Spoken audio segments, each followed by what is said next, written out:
Hello and welcome back to the podcast. Kind of an emergency episode, a special episode with a returning guest, Costin Raiu, independent security researcher today. What are you affiliated with lately? Hey Ryan, hey everyone. I'm affiliated with my own think tank, which is called the Art of Noh. Noh is a Japanese form of theater, a very old, ancient one, in which they try to convey different emotions and impressions through subtle changes in masks. So I thought that Uh, it can be very well applied to computer security as well, where there's a lot of drama and a lot of interesting things happening all the time. I just had you on the podcast not too long ago. We talked about your career at Great and, look back at things. Are you still in the trenches? Are you still deep in the weeds doing reversing malware analysis, or are you just more think tanking these days? I like to think I'm doing a bit of everything. I'm still focusing on my black belt in Taekwondo. Mm-hmm. But when something like this happens, everyone's in the trenches, if you want, And retired or not. And when you say something like this happens, this is why we're here for this podcast, the XZ Backdoor supply chain attack. Whenever these things happened in the past, you were the first person I ran to kind of pick apart and help me figure out exactly what's going on here. There's a lot of questions and a lot of things happening here, a lot of moving parts. So I wanted to bring you on so we can just have like a deep, detailed discussion of what we know, everything we know, a little bit of a timeline, and some speculation on what we think is happening here. So let's start right there. Can you help the audience kind of just quickly catch up on where we are, what we're talking about? Of course. I think this all started for most of the people. It started exactly 1 week ago, last Friday, when Andres Freund, a German programmer working for Microsoft, published a very interesting message to the OSS security mailing list. This is essentially a very popular mailing list to discuss various security topics in Linux and open source software, essentially. And I think it was for me it was around 3-4 p.m. when a friend messaged me about it. It's always bad to have such an On a emergency Friday on a night. Friday. It's very bad. Anything odd about it being a Friday night before Easter weekend, or you think it's just Mm, a total coincidence? I think it just showcases the importance of this case and how big it could have been and how important it was after all. And I think Andres actually he found it a day before he made it public. So props to him again for discovering it and for actually doing this analysis in 1 day. Um, Was it the luck? Do you think it was luck? Or do you think there was like, at the end of the day, it feels like we escaped, narrowly escaped something significant and something that could have been devastating. yeah. The fact that the entire world relies on some lucky guy noticing some anomaly and some traffic things. I don't know. Is that where we are? Some people, when we see cases like this, people say it was either luck, divine intervention, or the NSA. How did you And find it? how did he find it? By luck, divine intervention, or from the NSA, right? But he says he found it because he was playing with SSH, and suddenly there were some problems. SSH was essentially taking a bit too long to execute, and I think I don't know, but there's a lot of discussion, especially from some of the old timers in the community, because back in the days, you could even say if your computer was infected with a virus by the amount of time that it took for commands to execute. Like Right, this right, right. happened to me back It in the was an easy days. tell, right? Just Yeah. performance was always the first Mhm. easiest tell, right? For instance, running a binary from a floppy disk, if there was a virus active in memory trying to infect the floppy disk, you could even hear the infection. So Interesting. as crazy as it seems, this is what happened here. He felt that the logins, and running SSH, essentially just running SSH, was taking a bit too long. So he tried to find exactly where is this CPU bottleneck, and he traced it to essentially to this package, open source package, XZ Utils.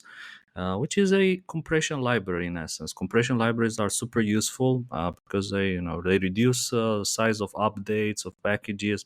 In particular, XZ is a good one. It provides very good improvements over the standard gzip that is used across Linux distributions. So because of that, it became quite popular in the past years. Is this just to close the loop on this discovery thing and the Mm. luck discussion? Is this something that technology could potentially be created to Hmm. find? You Or remember is we this talked is yeah, it's just a we weird talked thing. I'm about, trying to huh? understand if we should have had if there is a place for technology to detect these things. There is for sure, and we talked about this a lot in the past in terms of catching supply chain attacks by code similarity, for instance. Mhm. This attack, on the other hand, it seems to me was designed in such a way that would bypass all code similarity technologies.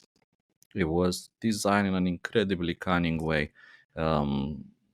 I would very easily say here that it was the most tricky, the most stealthy attack that I have seen. Supply chain attack, obviously, and even me looking at the code on Friday night, and I wasn't sure like is this like for real? Is it a backdoor? I mean, there's a lot of strange constants, there's code, but if you ever reverse engineer compression libraries, they all look like that. So this was not, let's say, a very long planned operation because it was planned for over 2 years actually. But the code was written in such a way that it would mimic compression libraries and would be very, very difficult to spot, even for engines or for AIs to spot that something is wrong here. I want to get into that for a little bit, but Mm, let's pivot quickly to the timeline because you said it. mm, This was like a 2 year preparation mm, project. Can we talk a little bit about when did this start, and walk through some highlights of like the timeline that gives people a sense of mm. the meticulous way the campaign was created and executed over the years. Well, the main character in this story is a person going by the name Jia Tan. Sometimes he assigned is as Jia Chong Tan, I think. And around October, the end of October 2021, he sends the first commit to this XZ Utils package. And now, essentially, for open source packages, anyone can This is standard essentially push operating patches. procedure. I mean, getting Yeah, a anyone can do. commitment. You can do. I can do it. The question is if the maintainer will accept it. And what happens here is that his patch, which was a very small thing, it was like nothing significant. And by the way, we can talk about that as well. The significance of these little patches. But he gets ignored for a while. And what is interesting here is that this is not just a sophisticated supply chain attack, but there's psyops involved as well. So there's at least three other identities, three other people, or maybe they're the same as Jia Tan, who are putting pressure on the original maintainer of this package to accept Jia Tan's patch. And not just that, but they're saying like, oh, it's hopeless. The maintainer is no longer around. He has like maybe some issues, so they should actually give this package to somebody who has time to And take we care of believe it. today that all that nudging and psyops there were sock puppets account associated with the Absolutely, campaign, right? 100%. absolutely. There is no gray area Yeah, there that this could have potentially been someone who's deliberately, genuinely trying to get things moving. no, not at all. So there were at least three others, three email addresses which do not appear anywhere else on the internet. A Proton mail account, a Tuta mail account, and an Outlook.com account.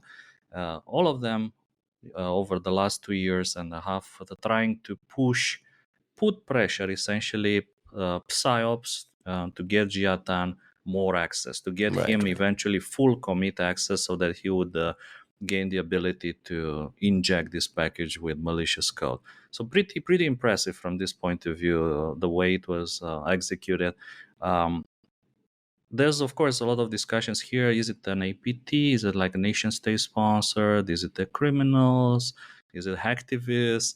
If you ask me, this kind of a combination between psyops, determination, spending 2 years and a half to execute an operation. And then, like other things such as crypto details, but also the way the backdoor is implemented, it kind of suggests a nation state. No Um, doubt in your mind whatsoever that this is a nation state campaign. of course, we need to keep in mind the other options. What are the other But at options? the very top, for me, it's a nation state. What are the The other options you would suggest? Is some cyber criminal group, the ransomware other guys? could be cyber criminals who are trying to do this for a profit, essentially. So thinking that having a backdoor. So let's talk just a bit about the impact if this uh, Hmm. actually went unnoticed. This means that millions, possibly even tens of millions of devices and computers on the internet would overnight be backdoored, and essentially the threat actor could exploit this backdoor to gain But nation access states to want all to these avoid that, devices. right? Does a nation It's state want correct. to avoid that noise? Um, we've seen nation states which actually they do this kind of carpet bombing. We've seen that in the past. Like but the best example here is Stuxnet, right? Which at some point in one of the later versions they removed all the checks, so it spread uncontrollably over the internet. So we know that was a nation state operation. But it is true that more recently, nation states they got like a lot more careful about the kind of supply chain attacks and making sure that they do not produce noise and try to surgically hit the victim they want. So if you want, this is probably the best argument against the theory that it's a nation state. This would suggest maybe it's a criminal, a cyber criminal group interested in profit. But if you ask me, here the goal was maybe just to backdoor as many systems as possible, but then the exploitation would be, surgical. Right, right, It would right. be very, very precise. Did the backdoor get into any Linux distributions? It got into multiple Linux distributions. It's kind of funny here. Let's say, some of the most popular distributions here, for instance, like Ubuntu, like the release version of Ubuntu was not backdoored. Debian stable branches did not get backdoor. So what did get backdoor was Kali Linux, updated between 26 29 of March, as well as Fedora 41 and Fedora Rawhide.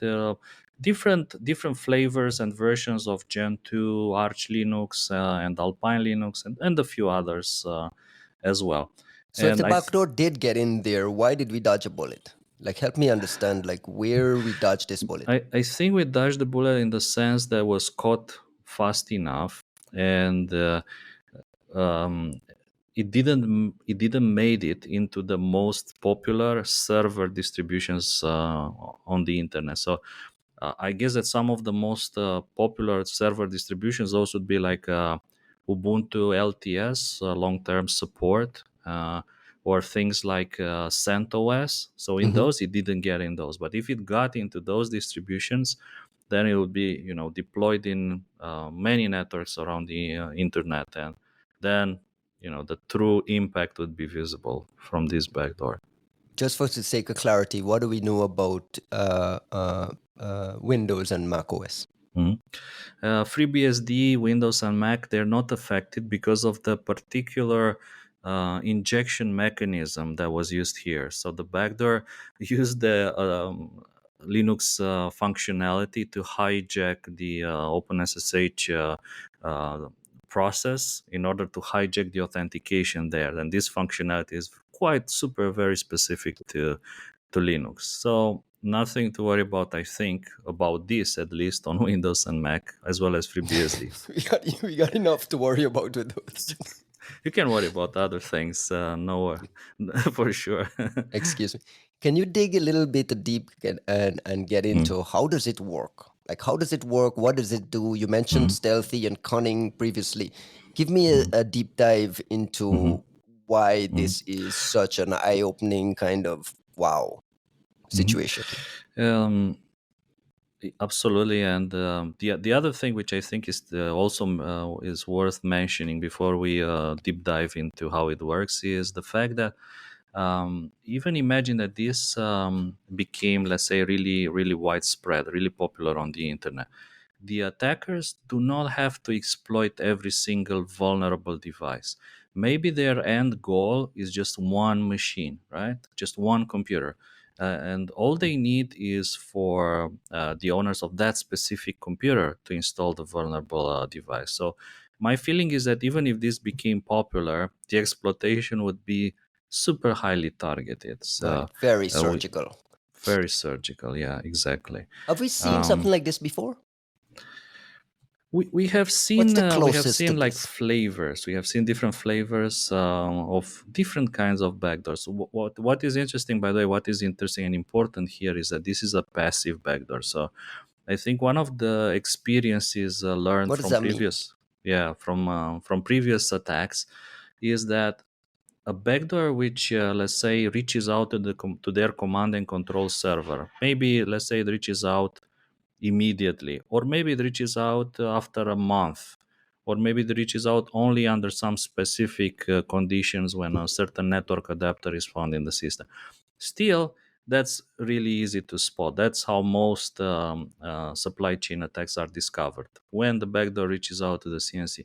Here, we're dealing with a passive backdoor, meaning there's no outgoing network communication. The backdoor just sits there quietly and waits for a magic packet, for a magic handshake. And only when that happens, they essentially um, activate and run the attacker provided code, which can be pretty much anything here. And what's interesting with the passive backdoors, of course, throughout time we've seen many different nation states deploy passive backdoors. Um, I think a very good friend of mine, Greg, also put together a big list of known passive backdoors, which is, by the way, interesting to look out. But we can see pretty much that it's mostly, if not all, nation states in there. And even if there's some kind of a financial profit for in the goal, like in case of Lazarus are obviously a kind of a special case of an APT, which are nation state sponsored, but they are after a financial Financial, profit. right? Mm. Yeah, we were So just getting into like the yeah, how stealthiness and it the works, cunningness, how it works, what right? does it do?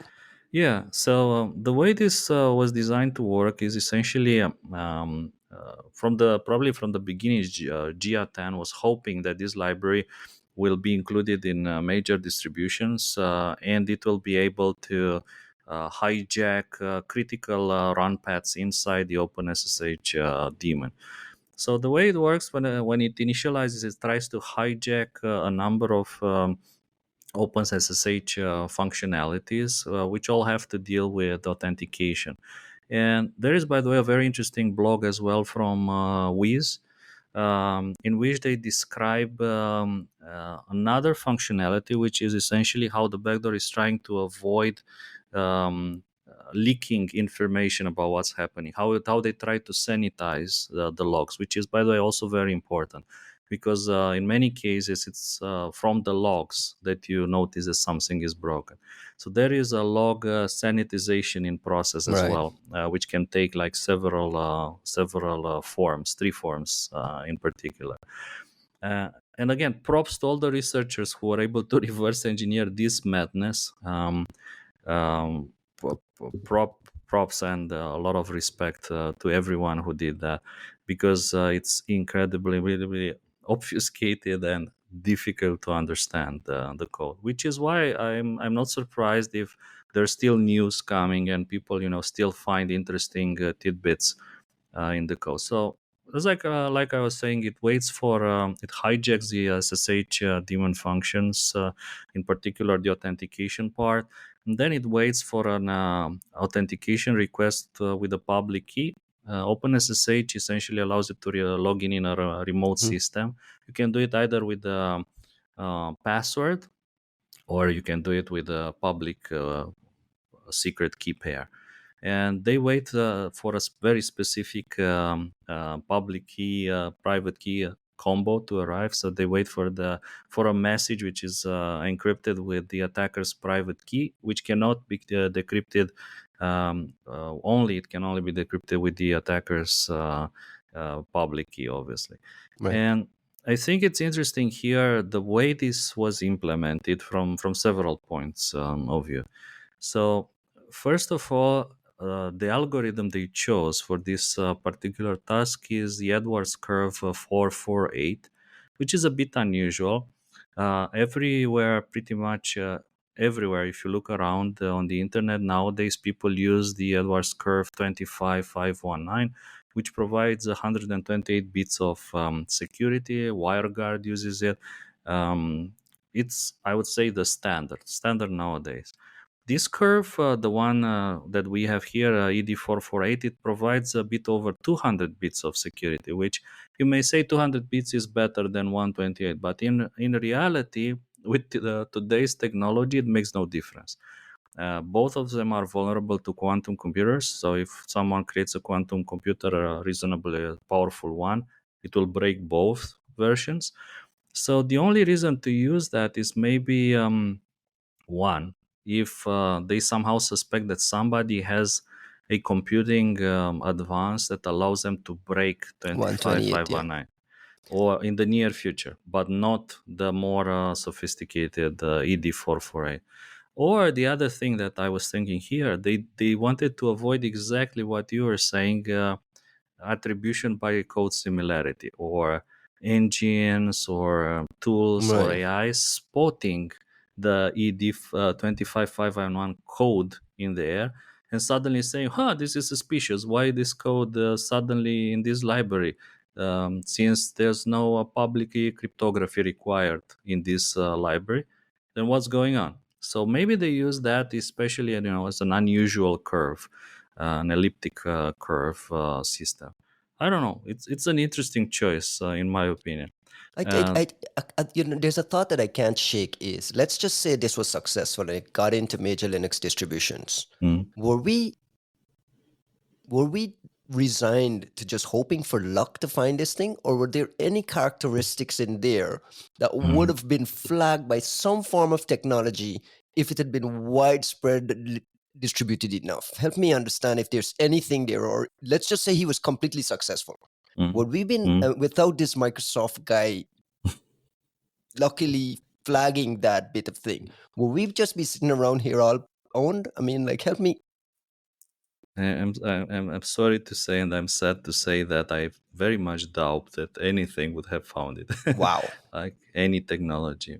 Just if this was done the right way, and let's say if Jia Tan avoided these crashes, mistakes, or CPU overload, which again this was causing by how the code was written and how stealthy it was supposed to be, right? It was a bit more straightforward, and maybe if he had more time to do QA, and for sure there was a kind of a race here, right? And we can talk about this as well. But there was a race to get this backdoor into major distributions before these distributions implemented some kind of a mitigation for this issue. You The what do we know what that is? we know. So in essence, they said something like, well, you don't really need this library to be able to bind to OpenSSH, because like maybe you don't really need it in OpenSSH. Yeah, I see. the library hijacking these functions in OpenSSH, it's maybe a bit of an abuse. So patches were on the way, and this was going to stop working soon. So I think that this is when Jia Tan, they went into Urgency turbo mode. Right. overcharge mode, yeah, and they rushed, and because of that, they made a mistake, and the crashes, slowdowns, which were, by the way, other people noticed, not Mm-hmm. Andres Freund. But for instance, Gen 2 people noticed the Valgrind crashes initially. Right, right. Um, And Andres yeah, even mentioned that there was reference to that kind of exactly. tipped him off. All right, Yeah. let's get into the who done it. There's a lot of conspiracy theories out there, and I don't want to like feed any of that hmm monster. But hmm in your mind, who is Jia Tan? Um, uh, it's very hard to say in this case. We've Um, dismissed that he's a financial actor and a cyber criminal, right? We believe he's a nation state I, or at least um, peripherally connected to an APT or working for an APT, right? That's what the general belief I is. would say that instead of dismissing options, let's just say what is the highest probability. The highest probability here is that we're dealing with a nation state sponsored threat actor. one that has motivation, it has the persistence. So again, planning a 2 years project, 3 years project to infiltrate an open source library, to go a bit through the back door into a major uh, software package used everywhere on the internet. This, I think, this kind of mentality, uh, it works better with the nation states and APTs rather than with financially motivated threat actors who want a quick gain, essentially, right? Do we have timestamps, time zone info that tells us Um, where he's located, and how reliable are those today? so there's some interesting potential, let's say, attribution clues in here. One of them would be obviously looking at the commit timestamps, because over the years he made a lot of commits, and this Not only to allows this us. project, but Mhm. other projects as A well. few other projects as well, but as far as we know, the backdoor, the ones that contain a backdoor, the commits that have the backdoor are just to the XZ Utils package. So in terms of time zones, he well, allegedly kind of suggests he is at UTC plus 8. UTC plus 8 would point to things like Asia. um, North Korea, for instance, they have a kind of a weird 8.5 UTC plus 8.5 time zone. But in my experience, what is impressive with the North Korean threat actors is that they work around the clock. Like they sleep, I don't know, 4 hours per night, almost no sleep, and they work almost non-stop. This is not what we are seeing here. He definitely works like 7-8 hours per day, according to the commits. Um, with the timestamps, I think it's still out there for debate. Um, It's still a somewhat reliable indicator, you think, or because at this level, these mhm, guys know that you guys are going to be tracking timestamps. mhm, Obviously, like that's a low hanging fruit. At this level, where we're talking about this mhm. sophistication of years and sock pocket account, you think they'll? Do you think they'll just expose their timestamps by working nine to if five in you a if you Chinese if you time ask zone? me if you ask me how to do this reliably, right? So how do you fake these timestamps reliably? It's very hard to do It's it, difficult, let's yeah. say, when you're in a different time zone. Then it means you need to wake up on a completely different schedule every day. Much better is to take one of your guys or two or three of your guys and relocate them somewhere else and have them work from this remote location throughout the duration of this project, right? That's better. But otherwise, it's super difficult. To wake up, to follow all those holidays and so on. It's really difficult. What we You, see here is that he works from Monday to Friday.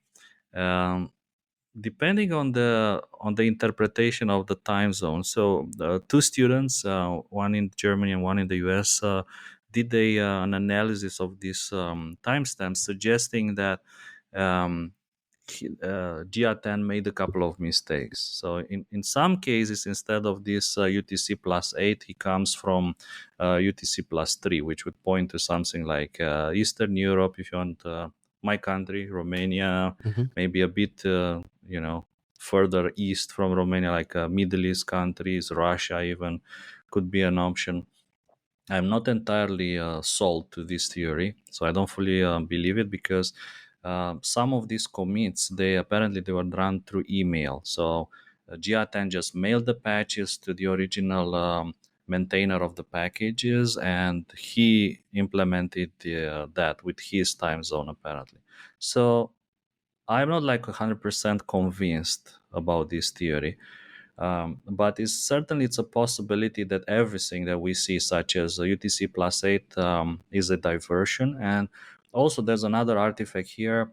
He connected from Singapore IP address, but even that Singapore IP address is actually a VPN called Whitopia.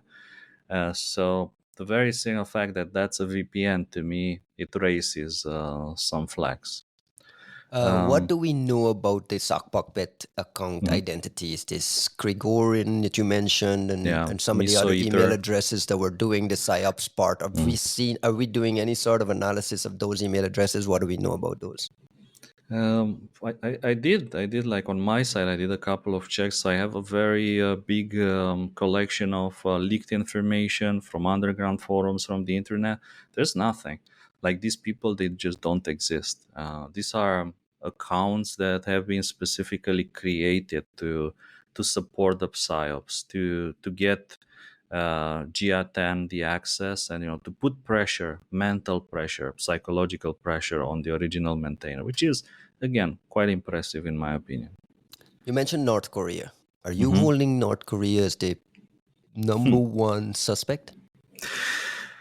If I could I ask you to name us a number one suspect. number one.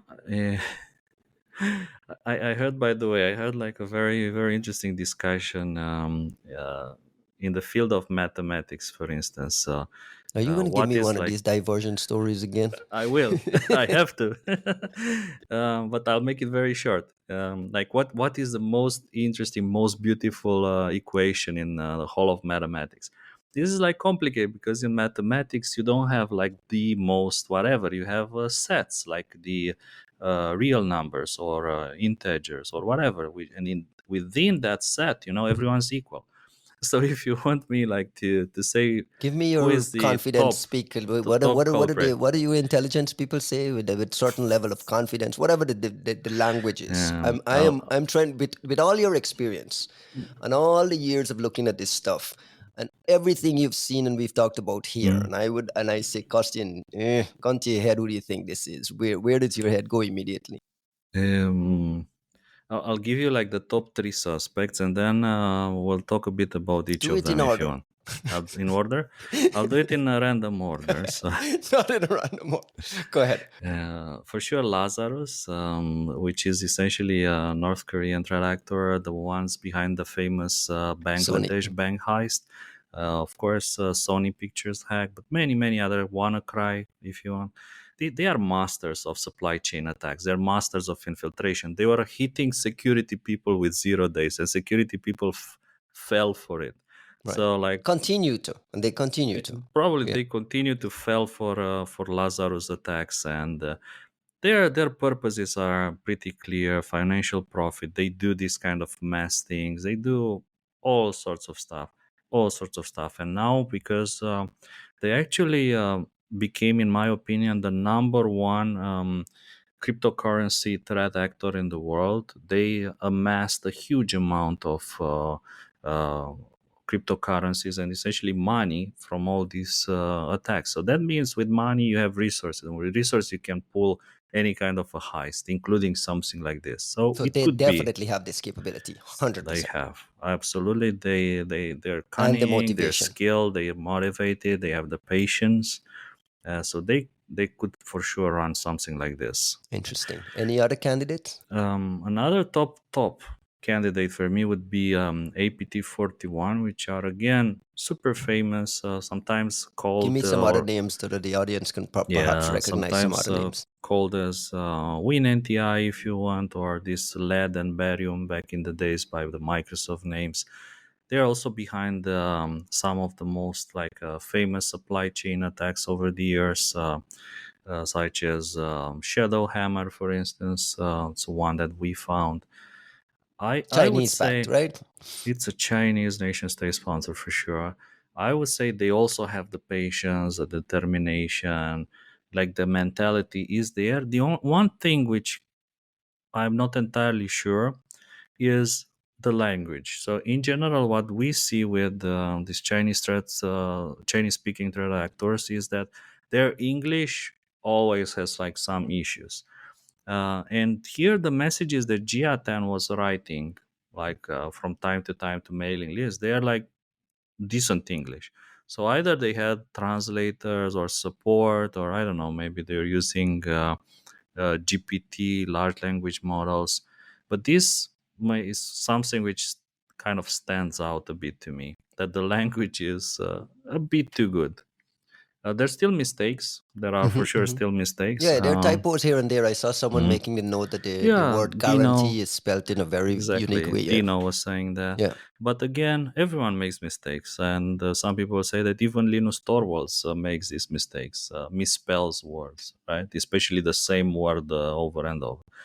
But for sure, it could be APT 41. That's a top choice. And the last one, which I don't know, is maybe the one that is the most suspicious here would be APT 29, which is essentially the threat actor, also known as the Dukes, if you want. SolarWinds supply chain guys as well, right? The guys behind the infamous SolarWinds They're in supply chain Microsoft's attack. network right now as we speak. I mean, those are the guys we're talking about. Why are they the most suspicious? Um, well, before this, I would say that SolarWinds was the best executed supply chain attack in history. I would say that was the best. So again, now again we're seeing a new supply chain attack, right? And it's clearly better than SolarWinds. It's probably the best we have seen. So there's like maybe a certain, I don't know, air or like a certain touch about this which looks or feels a bit like APT 29. It's funny that Dave Vitale, he said pretty much the same. I agree with him here that well, if you really want like a top suspicion from my side, it would be probably APT 29 because again they have this kind of patient, the motivation, the knowledge, and they can for sure execute something like this. What puts you over the line in this Mhm, attribution piece? Now we're mhm, in North Korea, China, and mhm. Russia. That's like a whole three Yeah, different let's see. corpuses with three different motivations. Mm, What is there an artifact? Is there mm. something you can find that tips the balance and helps you to identify with more certainty? There is, I guess, something here which tips it kind of, let's say, the other way around in the sense that I don't think this is a Western I was threat gonna actor. ask you that. Why have you ruled out the West? I tell you why, because in essence, powerful, let's say powerful, sophisticated Western backed nation state actors, they don't need this. Like they have other means. They probably have OpenSSH 0 days they It's can not a good exploit. enough reason, though. I mean, you It always is like they don't need it. And you think they've already secondly, backdoored all these places already? Like, what are you saying? they're like well, let's think about a couple of such backdoors they pushed in the past, such as let's say backdoors in RSA libraries, like random number generator Hmm. libraries, or um, maybe sabotaging Windows Update, encryption, all Flame, these that things. kind of stuff. Yeah. True, true. What I think here is that Western threat actors would be very careful about compromising their allies. So, because pretty much everyone is like very tight at the moment, like they're all packed together, if you want. The risk that one Western actor, by doing this, it compromises all their friends, all their allies, is too high. So, I don't think that they would do something like that.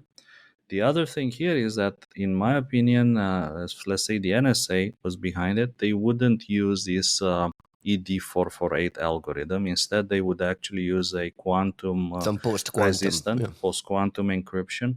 And not only that, but they would secure the whole protocol like two ways. What we have here is it's a kind of a one shot, one way attack. So If there's I still capture, levels to this, right? there are Basically, levels. you're saying There there are are levels to this. And as there much are as we're saying levels. these guys are the most sophisticated and cunning and clever, there's another level still, right? There are another level, but it's more like guerrilla warfare if you want. Desperation is maybe another word, but it's not the ultimate, let's say, Zen, like that kind of an art where um, you are so confident in your capabilities that you don't need to do this mass carpet bombing. So that's why I think that it's not a Western actor. And the last part would be here the fact that the cryptographic protocol is not complete. If I capture the attackers sending a command to a machine, I can replay that. So it's vulnerable to replay. So I take that encrypted package and I use it for myself. Obviously, I don't know what's the payload, but maybe the payload is like it's Right, right. usable by anyone. It opens a shell on a port. So that's a risk. And I don't think that this no bus philosophy, which we see here in a way, the nobody but us, that we saw a lot in the past with Western tractors, it's not fully implemented. I saw Dino mention that he would be shocked if this had not been, or this hasn't been reused or will be reused in the future. You have any Mm. thoughts around how we So look for and spot signs that it might be reused? yeah, so listen, if I was designing this operation, I wouldn't put all my eggs in the same basket. I would target three different open source projects and work on all three of them in parallel with different identities, with different members of the team. But I wouldn't put like bet on just one horse, right? So that's why I think there should be others. Maybe not targeting OpenSSH directly, right? Maybe they're targeting other projects, widely used projects. What kind And of what could some other projects look like? Give me an web idea of what you would do. servers, yeah, web servers, mail servers, FTP servers, things like that, right? Um, Essentially, software that runs on computers, that people deploy on a machine, and the machine just lies there for years, right? It stays there forever. Like if you burn that into some hardware, you put it on a flash ROM on a router, it will be there for decades. So that kind of stuff, I think. VPNs, possibly. What is still outstanding? What do we still Mm, need to learn? What's like the biggest mystery in your mind that would have you knocking your head on the mm. wall saying, huh, what is this? It would be interesting to see if this was actually exploited, because essentially this was live, like for a It was. while. It probably could still Um, possibly be. Sure, like it was kind of funny to me that here we have a case where essentially the sooner you integrate a patch in your software suite, then the more likely you are to be vulnerable to the supply chain attack. So it's like kind of the reverse, if you are. Distributions that were like super active, super committed to pushing the latest patches are the ones who got on. It was a bit. I saw a funny post from Kali Linux in which they were saying like, "Hey, if you guys want to play with this, here's how you install our distributions," which reminded me of us saying that if life gives you lemons, make lemonade. Make lemonade. Do you think we'll attribute this? Will someone will? Mm. My suspicion is that companies like Google, because essentially Jia They got Tan used Mandiant now, right? they I used mean, he used the Gmail account, right, for 2 years and a half, and it's impossible not to make at least one mistake or to leave some attribution clues in those 2 years and a half. I would be surprised if Google doesn't figure this out the same way they figured maybe WannaCry, for instance. And I would be surprised also if the NSA doesn't come in a month or two, if they're allowed to, and say who it and was. issue a joint statement with Mm, allies saying mm, and doing because we've started to see that that's part of kind of like this hacking back strategy and active defense strategy is to mm, do out and add cost to others, right? What happens next? Like, how do people see if they're infected today? mhm, What should a defender do today? You mentioned it could be live out there. mm, You're managing cloud infrastructure for some company or whatever digital assets you have. What are mm. you doing? Well, I would look at the list of effective operating systems. So if you are running one of these Linux distributions that I mentioned, it's important to update to the latest variant. Um, I would say it's as a good practice would be nice to check your systems either with Yara rules or simply there's a bunch of commands that you can run on the system to see if you have been affected. Some of that were even provided originally by Andres when he announced it on 29th of March. So you can do all those things, Is or that a trivial thing to do? Is that it's pretty simple, I would say, yeah. And at the same time, I would expect all endpoint vendors to have updated their products including like multiple silent detections to catch this stuff. What is a silent detection?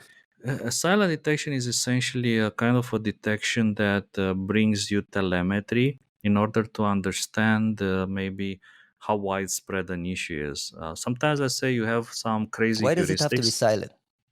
Easy, because it can generate false positives. So you don't want to alert the user unnecessarily. So just to give you an example, I wrote like a dozen different Yara rules for this backdoor myself, testing some really crazy ideas. And some of them they work very well, and some of them they have a chance to, bring like a false positive once in a million. But nevertheless, if you have 10 million clients, there's like 10 false positives, and you don't want that essentially. Right. Is there any other advice you give to corporate defenders today? Tools that are available out there today to Mm. use? Just I- Uh, is there a certain helplessness, or is there a comfort now that we have mm. the ability to pinpoint potential infections or potential? I think um, a lot of the mentality here is something that I've been advocating for many years, which is the kind of the strategy is changing. It's changing from preventing the infection to catching it as soon as possible. Like in some cases, it might very well be impossible to prevent the infection. So when that is the case, which is I think most of the cases nowadays, then you need to focus on detection, like as soon as possible. And yes, we were lucky here, but it's maybe some kind of a wake up call to look at other open source projects. I think for many, many years, people, they trust open source. They like open source because, in theory, you can investigate what it does. Like that's the selling point of open source software is that anyone can check it. But I mean, in this case, we kind of see the opposite. Yeah, anyone can check it, but you need to be, like Andres Freund, right, or um, other famous researchers in order to spot it. Otherwise, no chance. One of the things my podcast sponsor Binarly has this XZ.fail website Hmm? that now comes with an API for bulk scanning and does some Hmm? VT integrations as well. One of the things I notice is that there's the detections on the from virus total results are pretty poor one. Hmm. You expect that to improve, and have you used this tool? Any sort of Hmm. value in using like an XZ.fail tool? I think there is value here for sure, and kudos to Binary for putting that website out so quickly. I think it took them a day, something like that, while people were still trying to understand what's happening. They actually, deployed the website and the technology behind it. So, well done. I think there is value here. If somehow they extend this functionality to catch wider cases. Um, I would And the say there functionality is is this iFunc. Uh, correct, but I admit I haven't analyzed, and you can't probably analyze exactly if it catches anything else besides this particular hijack of OpenSSH functionality. So if you do maybe something similar for Apache with a different library, would it catch it? I admit I don't know the answer to that question, but it would be super interesting if technology exists that does that, and if and the that's what I'm website does fishing that as for. well. Are we close? Mm? Are we close as an industry to having the kinds of technologies or having the kinds of things to ferret out these things? And you and I talked about this on the podcast recently. Is this an AI use case? Um, I think that from every incident like this, we learn. We learn things. We learn, like, what failed, what worked, and you need to build more in the direction of what worked. Here, what worked was profiling and looking for performance impact in different processes, right? We can try to do more of that. Or the fact that this kind of psychological pressure, right, on a maintainer, we can try to, let's say, pay more attention to it, or even things like invest more into supporting open source projects and trying to give the original maintainers more resource, more time to do their job, to be able to help to Basically update telling big these vendors to libraries. pay their portion and stop leeching on these just volunteer maintainers in many cases. There was for sure. There was like a discussion around this last weekend. VLC, which is a very popular video player, Mhm. essentially they got a bug report from a big software vendor saying like it's This is urgent. We urgent need you for to us. fix it immediately. And they're like, dude, you guys are a It hundred was billion Microsoft, dollars by the way. company. And who are we? We are nobody. Yeah, but you get the idea. All right, Costin, we're running out of time, and I want to close with this. How many other XC backdoors you think is sitting out there today? I would say the Jia Tan and his buddies, they have at least two others undiscovered. And I would say that there are at least maybe four or five other threat actors doing similar things. So maybe in total, we're talking about 20, 30 different backdoors like this. By the way, there's a lot. We're talking like tens of thousands of similar style attacks again. For instance, Python libraries and repositories and all that. Maybe not NPM is, exactly, yeah. not in the same manner, like not as cunning, like maybe more obvious, more visible. Think of it, tens of thousands. But like when I say 20 or 30, I mean of this caliber. Thank you very much, Costin. Appreciate the time as usual. Come back again when there's another one. I'm super happy to come back, and I wish I come back not very often. Thanks a lot. Ciao.